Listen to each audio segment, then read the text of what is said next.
नमस्कार।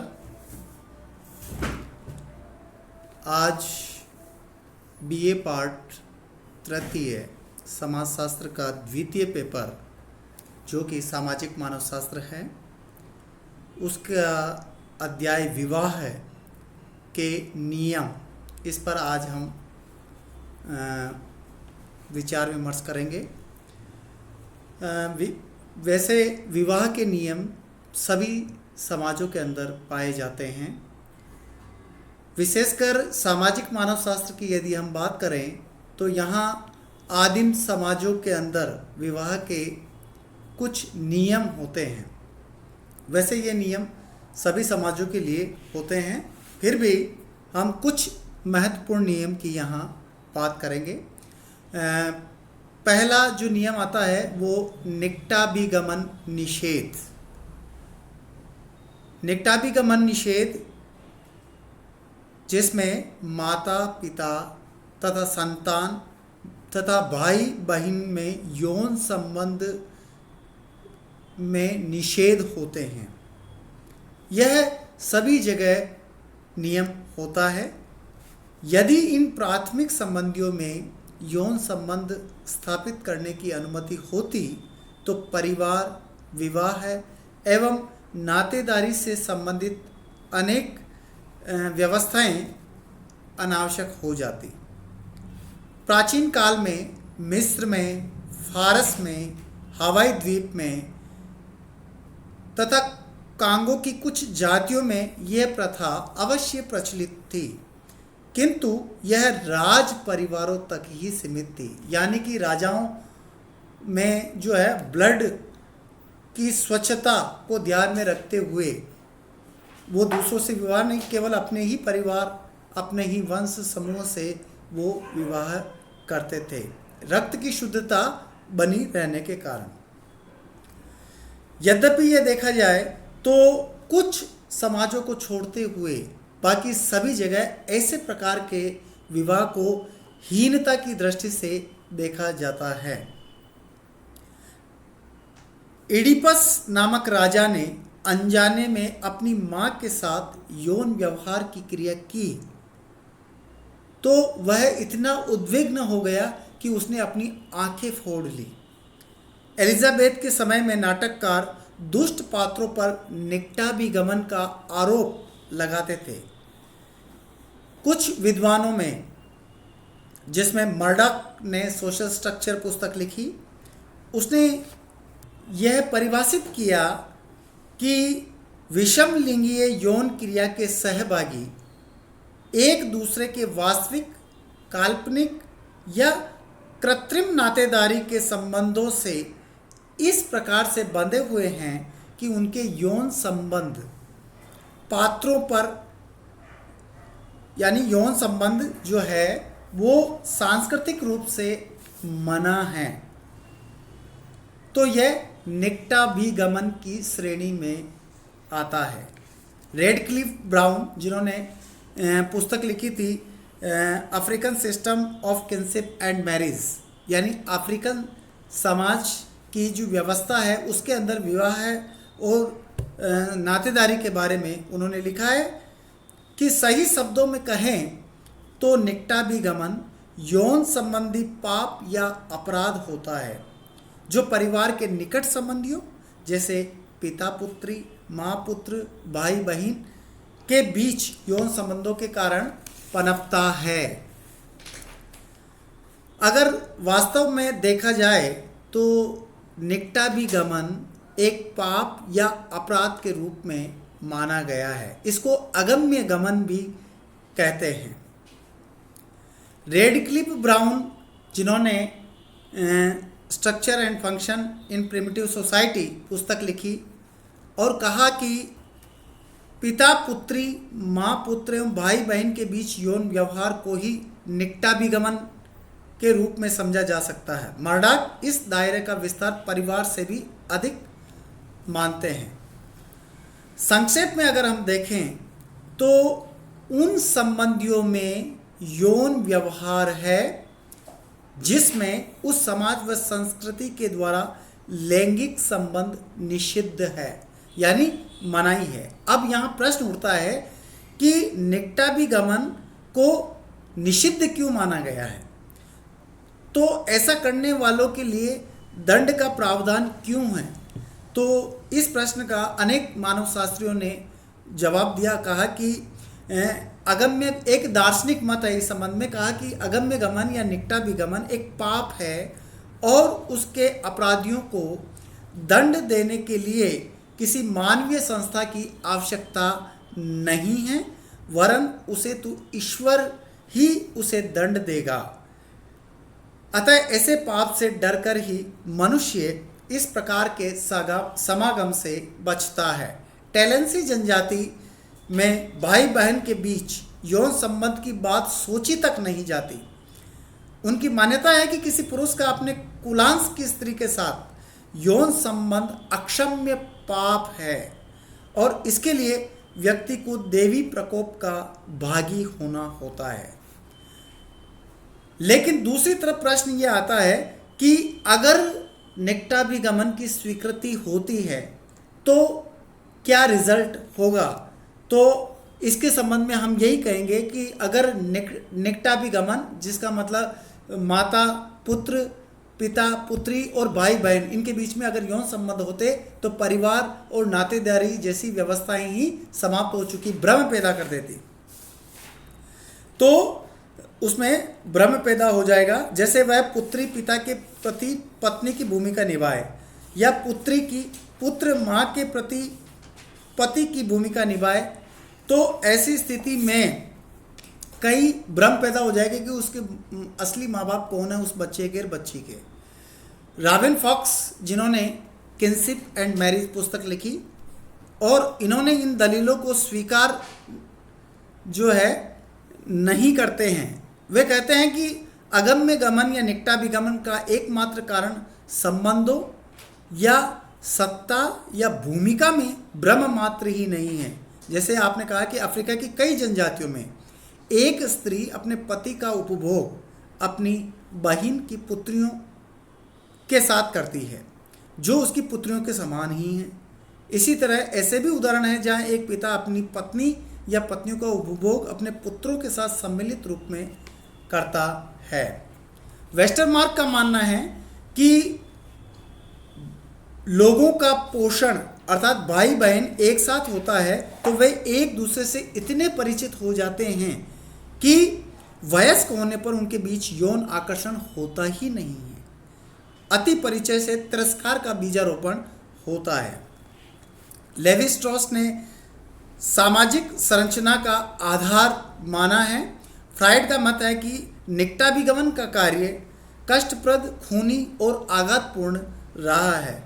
अतः समाज अगम्य गमन का प्रयोग उसके घातक परिणामों के कारण नहीं करता। इसलिए समाज जब तक नष्ट न होना चाहे तब तक ऐसा नहीं करेगा। कई बार व्यक्ति स्वयं निकटाभिगमन करने से भयभीत होते हैं क्योंकि वे सोचते हैं कि इससे पागलपन और अपंगता पनपती है। फोर्टेन का मत है कि भाई बहनों में विवाह इसलिए नहीं किया जाता कि अन्य समूह में वैवाहिक मैत्री स्थापित करने का अवसर मिला है। भारत में टोडा जनजाति की संख्या समूह अंतर विवाह के कारण ही घटती जा रही है।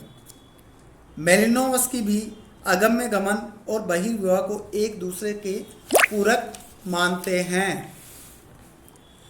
स्पष्ट है कि निकटाभिगमन निषेध अनेक कारण रहे हैं। यह हमारी संस्कृति का एक भाग है। इसकी उत्पत्ति निकट के रक्त संबंधियों के बीच प्रजनन के घातक परिणामों को रोकने तथा जनांगिकी के अपरिहार्य परिणामों के कारण हुई है। तो इस प्रकार इसमें जो है हमें देखने को मिला कि निकट के जो रिश्तेदार है उसमें यौन संबंध नहीं होता है, कुछ एक को छोड़ते हुए। तो ये नियम सभी समाज के अंदर देखने को मिलता है। दूसरा होता है प्रकार, नियम है इसका विवाह का, बहिर्विवाह है, एक्सोगैमी। निकटाभिगमन को रोकने के लिए ही बहिर्विवाह का जन्म हुआ है। कुछ विद्वानों का मानना है कि समस्त बहिर्विवाही नियम अगम्य निषेधों का ही विस्तार है।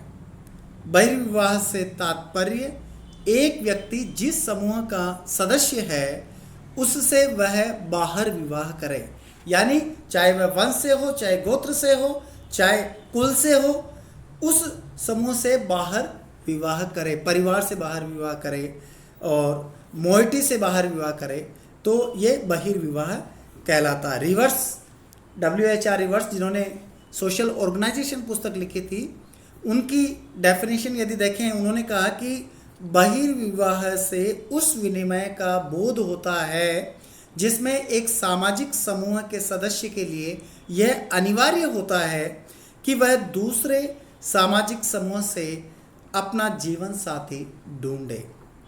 यानी बहिर्विवाह अपने समूह को छोड़कर के दूसरे समूह में अपने जीवन साथी को ढूंढना है, वो बहिर्विवाह है। सबसे पहले इस शब्द का प्रयोग मैकलन नामक विद्वान ने लगाया था। मैकलन एक सामाजिक मानव शास्त्री था। बहिर्विवाह के यदि प्रकारों की यदि हम बात करें तो ये इसके कई प्रकार हो सकते हैं, जैसे परिवार बहिर्विवाही, जिसमें अपने एक परिवार अपने इसी कुटुंब या परिवार को छोड़ करके दूसरे परिवार में विवाह करता है, वो परिवार बहिर्विवाह है। और इसी तरह से वंश बहिर्विवाह, जिसमें एक वंश जो है अपने वंश में विवाह नहीं करके दूसरे वंश से विवाह करता है, उसको वंश बहिर्विवाह कहते हैं। कई जनजातियों में एक ही गोत्र के सदस्य अपने को एक ही पूर्वज की संतान मानते हैं, अतः भाई बहन होने के कारण परस्पर विवाह नहीं करते हैं। हमें गोत्र बहिर्विवाह के रूप में जैसे अगर देखा जाए तो लुशाई व कुकी जनजाति गोत्र बहिर्विवाह के नियम का पालन करती है। इस दायरे को टोटम समूह तक भी विस्तृत किया गया है। टोटम एक पवित्र वस्तु होती है और यह समूह के रूप में भी होता है, यानी कि जैसे कोई एक पवित्र वस्तु को मानने वाला पूरा समूह है तो वो एक टोटम का कहलाएगा। जैसे यह टोटम पशु पक्षी आदि हो सकता है और उसे पवित्र रूप में देखा जा सकता है। यानी एक टोटम को मानने वाले लोग जो है अपने टोटम में विवाह नहीं करेंगे, दूसरे टोटम में विवाह करेंगे। इसको टोटम बहिर्विवाही कहते हैं। और अर्धांश बहिर्विवाह, जिसको कहते हैं युग्म संगठन, मोइटी, तो एक युग्म संगठन जो एक ही अर्धांश है, एक ही जो मोइटी के रूप में होता है संगठन, वो अपने ही समूह में से विवाह नहीं करता है, वो दूसरे युग्म संगठन के साथ में विवाह करता है।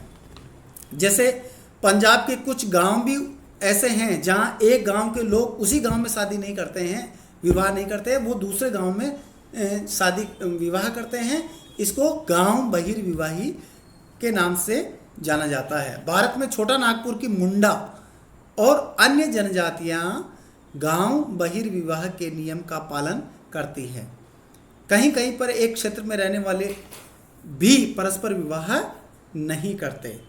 जैसे राजस्थान के भील पालों में बटे हुए हैं। पाल एक क्षेत्रीय इकाई है और एक पाल के लोग दूसरे पाल के लोगों में ही जीवन साथी ढूंढते हैं। मैकलन का मानना है कि जनजातियों में लड़कियों को जन्मते ही मार देने की प्रथा के कारण बहिर्विवाह प्रथा का जन्म हुआ है। स्पेंसर का मानना है कि बहिर्विवाह लड़ाकू जनजातियों की देन है, जो कि युद्ध के बाद अपने पड़ोसी समूह से स्त्रियों का अपहरण करके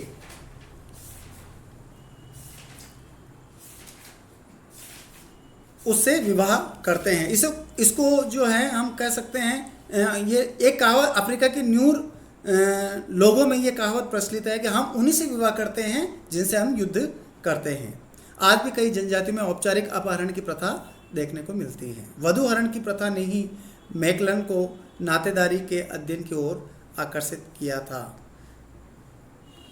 वेस्टरमार्क, जिन्होंने हिस्ट्री ऑफ ह्यूमन मैरिज के बारे में लिखा है, पुस्तक लिखी है, और उन्होंने ये कहा कि निकटा विगमन को टालने के लिए बहिर्विवाह का प्रचलन हुआ।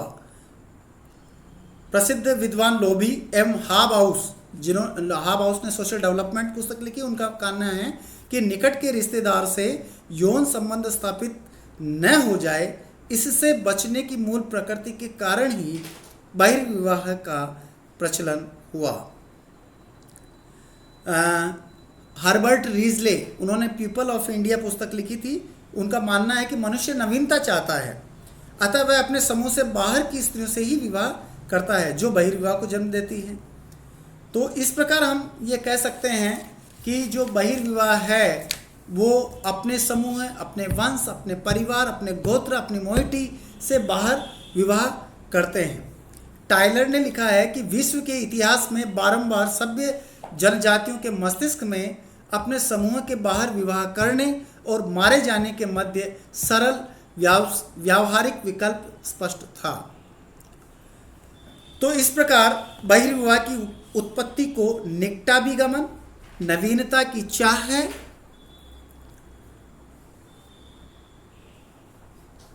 और अंतर्विवाह पारस्परिकता के संबंध सिद्धांत एवं सामाजिक लाभों के संदर्भ में देखा गया है।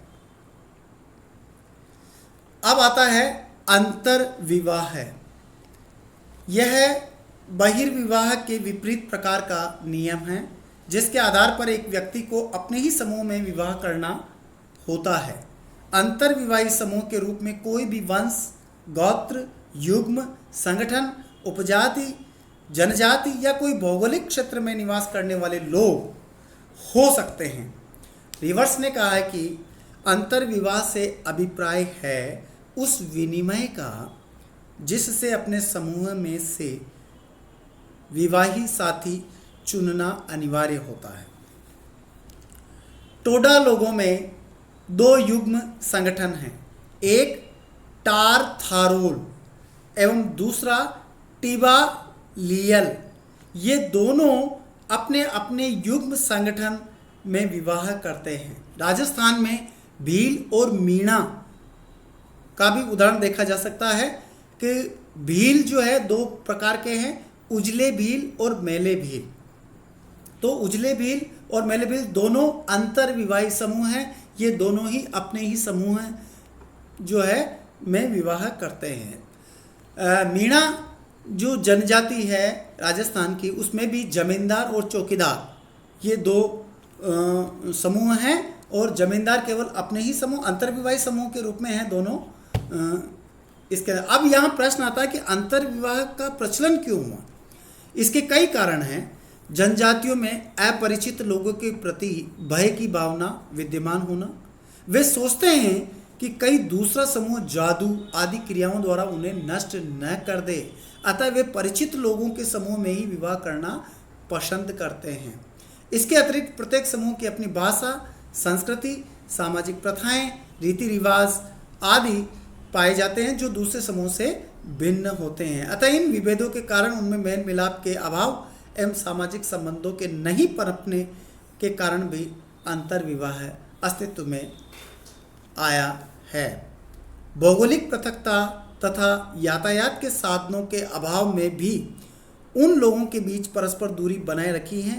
अशिक्षा, अंधविश्वास, धार्मिक रूढ़िवादिता एवं प्रत्येक जनजाति की आत्मनिर्भरता आदि कुछ ऐसे कारक हैं जिन्होंने अंतर्विवाह की प्रथा को जन्म दिया है। तो इस प्रकार विवाह के जो 3 नियम इसमें प्रकट हुए हैं, और ये तीनों नियम जो है सभी विश्व में सभी जगह देखने को मिलता है। पहला नियम जैसा कि था निकटाभिगमन निषेध, यानी निकट के रिश्तेदारों में यौन संबंध निषेध है, मनाही है। अगर पहले ऐसा होता था प्राचीन समय में, राजा महाराजाओं में उनमें होता था, तो ऐसे जो वो उन लोगों ने रक्त की शुद्धता के लिए इस प्रकार का किया। लेकिन यदि ऐसे विवाह होते थे तो उनको हेय दृष्टि से उसको पाप माना जाता था। दूसरा अंतर्विवाही समूह जो दूसरा बहिर्विवाही समूह जो अपने गोत्र, वंश, परिवार, मोइटी से दूसरे गोत्र, परिवार, मोइटी के साथ में विवाह करते हैं, यानी बहिर्विवाह अपने गोत्र से बाहर, वंश से बाहर, परिवार से बाहर, मोइटी से बाहर विवाह करते हैं। और अंतर्विवाही केवल अपने ही समूह में विवाह करते हैं। आज तक बस इतना ही। धन्यवाद।